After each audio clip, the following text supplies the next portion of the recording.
How's it going, everyone? Mitch here with another Logic Pro 10 tutorial. Today I'm going to be giving you an overview of the retro synth, which is what you see in front of you. So, first things first, this is a very versatile synth. As you can see from the preset menu, there is a lot going on. There's leads, pads, bass, strings, keyboards, brass, sequence elements, and warp synths. There's a lot. This is a very powerful synthesizer. So, this is a 16 voice synthesizer. 16 voices can be played at once. There's 4 different types of engines: analog, sync, table, and FM. So the interface changes a bit, the view of it changes, but what really is changing, besides that, is the oscillator section right here. As you can see, some things are being added and taken away there. Alright, so basically the overview of this plugin is this oscillator creates a sound, it gets fed into the filter, it does its thing, gets sent to the amp does its thing, amplifies, takes away, whatever, and then it's being sent to an effect, chorus or flanger, and then that's the output right there.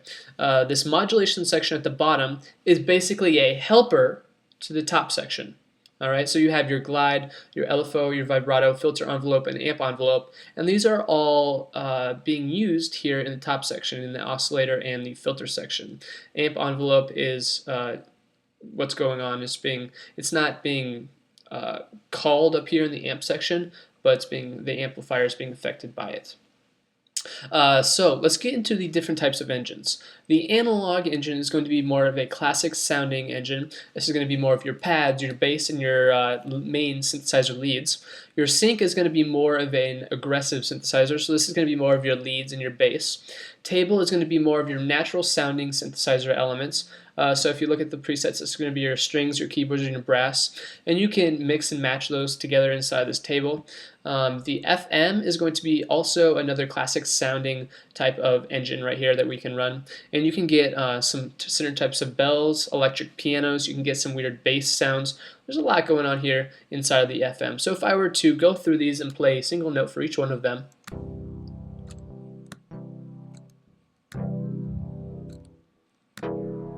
you can tell right off the bat that you can get a bunch of different sounds by just going through each one of the engines. So let's dive in here a little bit. In the analog section, which is going to be actually the same as the table section, the settings are the same, we have 2 oscillators, shape 1 and shape 2. Those are being created, and we can mix those together here with the slider on the right. The modulation knob is basically the source of our modulation, and we can change that between our LFO and our filter envelope, respectively down here in the modulation section, LFO section, and filter envelope.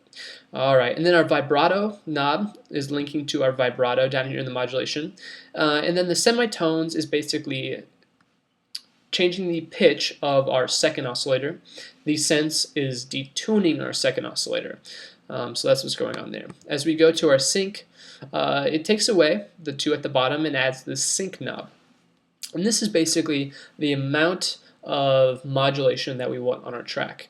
This is what we want, what kind of modulation, how we want to mix it. This is how much. Alright, and that's basically what's going on here. Table, like I said, same as the analog. And then there's also FM. And this is going to be a lot different. So I'm not going to get into this too much in depth, but this modulation, which we can mix like before between the LFO and the filter envelope, is being inputted into the FM and or this harmonic knob as well. The inharmonic and shape faders create and add color, and then the mixes between the modulator and carrier. I'm going to play with this a little bit because this is very fun to play with. You can get a lot of different stuff out of this. So just kind of sit back and relax and check this out.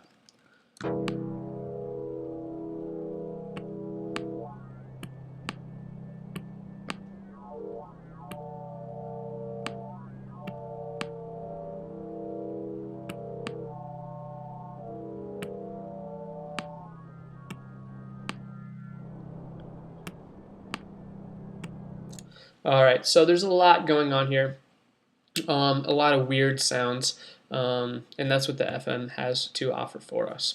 So next is going to be put into this filter section. So if I look, we can change the type of filter: low pass, high pass, band reject, and peak, and when we select one, it will update automatically in this grid. This button we can select, it will change the cutoff and our resonance. That's it. So we can move that around and it'll change those values for us. We have a key slider, we have a filter, an FM filter, which we can mix between static and the regular envelope, and that's the filter envelope down here that's calling. We have an LFO, and that links directly to the modulation LFO down here at the bottom, and then the envelope, which also looks at this filter envelope. So that's what's going on down here in this section.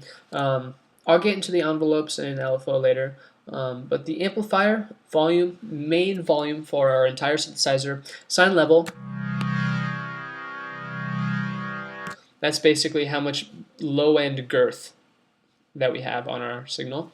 And then Flanger or chorus. We can select this, choose what we want, make sure to turn this on.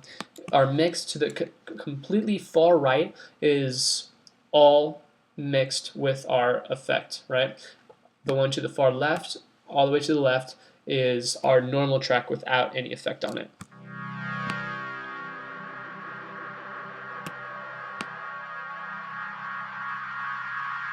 So as we increase our rate, we can hear that flanger start to kick in faster and faster.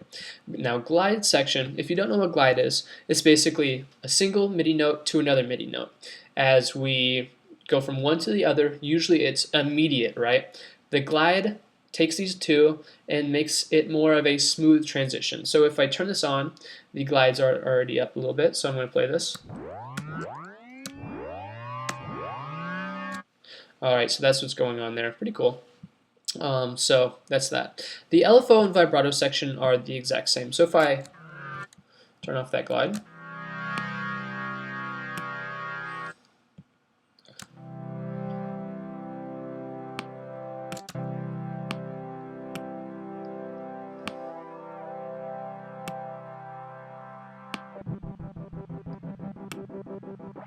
alright, so that we can change the type of LFO that we have.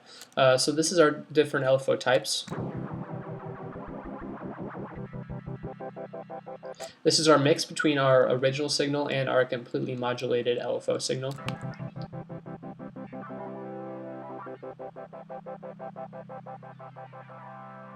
Alright, we can sync it on and off with our project, and then if we have it, whatever, we can change the rate.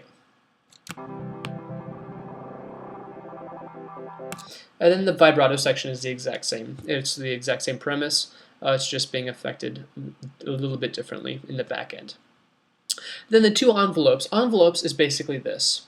How is our synthesizer being affected over time? In the filter section, this is how is our filter being affected over time. In the amp section is how is the volume of our synthesizer being affected over time. So if I increase the attack, it'll fade in. If I increase the release, when I let up, it'll continue to play and fade out. So let me do that now. And it'll fade out.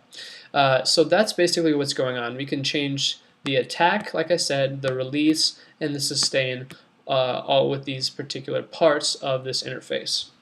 And we can also change the velocity as well of those with the slider to the right of those. Alright, and that concludes my overview here of the retro synthesizer. If you have any more questions on it or anything else, please hit me up in the comments below or in a message. Please make sure to take that survey in the description below to pick my next tutorial. And just generally, stay freaking bass. I'll be seeing you all very soon. Have a great day.